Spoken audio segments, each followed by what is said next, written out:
بسم اللہ الرحمن الرحیم۔ گناہ سے بچنے کا نسخہ، ایک بہت ہی آسان سا طریقہ ان سب کے لیے جو کسی نہ کسی گناہ میں مبتلا ہیں، چاہے کبیرہ ہو یا صغیرہ۔ اس طریقے پر عمل کرنے سے آپ ضرور گناہوں سے چھٹکارا پا سکتے ہیں۔ ایک نیک شخص نے اپنے ایک دوست کا قصہ بیان کیا ہے کہ میرا دوست عورتوں کو بڑی عجیب اور بری نظر سے دیکھتا تھا۔ میں نے اسے کہا کہ تم عورتوں کو بری نظر سے کیوں دیکھتے ہو؟ کہنے لگا نہیں میں نہیں دیکھتا۔ میں نے کہا کہ مجھ سے مذاق مت کرو، مجھے پتا ہے کہ تم بد نظری کا شکار ہو، لیکن یہ بتاؤ تمہیں اس کا علاج چاہیے یا نہیں؟ میرے پاس اللہ کے حکم سے اس بیماری کا 100% مکمل علاج ہے۔ کہنے لگا کیا واقعی میں اس گناہ سے نجات پا سکوں گا؟ میں نے کہا جی ہاں۔ کہنے لگا پھر علاج بتاؤ۔ میں نے کہا سنو، تم اس بات کا ارادہ کر لو کہ جتنی دفعہ بھی بد نظری کا شکار ہوگے اتنی دفعہ وضو کر کے 2 رکعت نماز پڑھو گے۔ کہنے لگا یہ تو بہت زیادہ ہے، ہر دفعہ 2 رکعت ادا کرنا بہت مشکل کام ہے۔ میں نے کہا جنت چاہیے یا جہنم؟ کہنے لگا مجھے تو جنت چاہیے۔ میں نے کہا بس پھر صرف ہر بد نظری پر 2 رکعت ادا کرنے کا ارادہ کرو، شیطان خود تمہاری نظروں کو نیچے رکھے گا۔ صرف 2 رکعت پڑھنے کی وجہ شیطان تمہیں بد نظری پر نہیں ابھارے گا، کیونکہ اس کے نزدیک اللہ کو سجدہ کرنا بد نظری سے کہیں زیادہ بھاری ہے۔ صرف 2 رکعت ادا کرنے سے اللہ تمہاری مدد فرمائے گا۔ کہنے لگا اچھا ٹھیک ہے۔ میں نے پھر 1 ماہ بعد اس سے بات کی اور پوچھا اب بتاؤ کیسا رہا علاج؟ ہنستے ہوئے کہنے لگا پہلے ہفتے 10 دفعہ 2 رکعت ادا کی، اور دوسرے ہفتے 5 دفعہ، اور تیسرے ہفتے 2 دفعہ، اور چوتھے ہفتے 1 دفعہ۔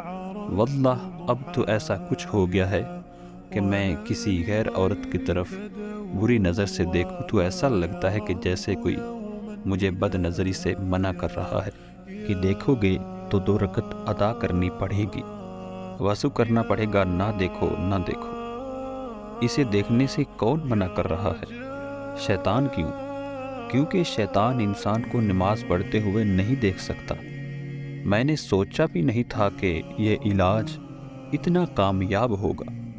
ایک اور دفعہ میرے پاس ایک سگریٹ پینے والا آیا، کہنے لگا میں نے توبہ کر لی ہے، لیکن سگریٹ سے میری جان نہیں چھوٹ رہی، سب کچھ کر کے دیکھ لیا لیکن کوئی فائدہ نہیں۔ میں نے کہا سنو، ہر سگریٹ کے بعد 2 رکعت ادا کرو۔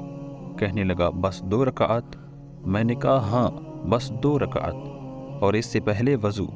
تھوڑے عرصے بعد ملاقات ہوئی تو کہنے لگا پہلے دن ہی 30 سگریٹ سے میں 5 سگریٹ پر آ گیا۔ جب بھی سگریٹ پینے کا ارادہ کرتا شیطان مجھے کہتا نہیں یہ کیا کر رہے ہو، کوئی فائدہ ہی نہیں سگریٹ کا، وضو کرنی پڑے گی، نماز پڑھنی پڑے گی۔ کہنے لگا پہلے دن 5 پی، دوسرے دن 2، اور 1 ہفتہ بھی نہیں گزرا کہ میں نے مکمل طور پر چھوڑ دی۔ میرا نہیں خیال تھا کہ یہ علاج سگریٹ پینے والے کے لیے بھی فائدہ مند ہوگا، لیکن اللہ کے حکم سے بہت ہی کامیاب علاج ہے۔ جو کوئی بھی سگریٹ چھوڑنا چاہتا ہے ہر سگریٹ کے بعد 2 رکعت ادا کرے اور پھر دیکھے کیسے اس کی سگریٹ چھوٹتی ہے۔ ایک اور بھائی مجھے ملا اور کہنے لگا میں نے آپ کی کیسٹ سنی اور مجھے یہ علاج بہت پسند آیا۔ میں نے اسی وقت نیت کر لی کہ اگر میں فجر کی نماز پر نہ اٹھ سکا تو میں 10 رکعت ادا کروں گا، لیکن اس کی نوبت ہی نہ آئی۔ میں اب 1 سال سے فجر کی آذان سے 10 منٹ پہلے ہی مسجد میں ہوتا ہوں۔ اس شخص نے صرف پکا ارادہ اور نیت ہی کی تھی، اور شیطان نے یہ نوبت ہی نہ آنے دی کہ وہ 10 رکعت ادا کرے۔ شیطان اتنا طاقتور نہیں، صرف ہم کم ہمت ہو گئے ہیں۔ ہم صرف اپنی بیماری کی تشخیص کرتے ہیں اور واویلا کرتے ہیں، علاج کا نہیں سوچتے۔ ہر بیماری کے علاج کا مضبوط ارادہ کرو۔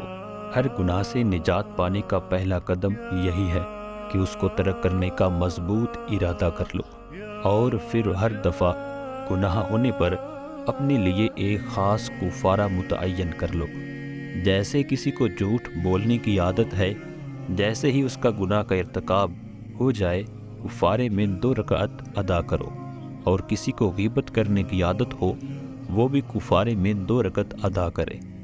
ان رکعات کو کبھی ملتوی نہ کیا جائے، بلکہ ہر وقت ان 2 رکعات کو اپنے ذہن میں رکھیں، اور ہر دفعہ کفارہ ادا کرنے کے بعد اللہ سے دعا کی جائے کہ گناہوں سے چھٹکارا پانے میں آپ کی مدد کرے۔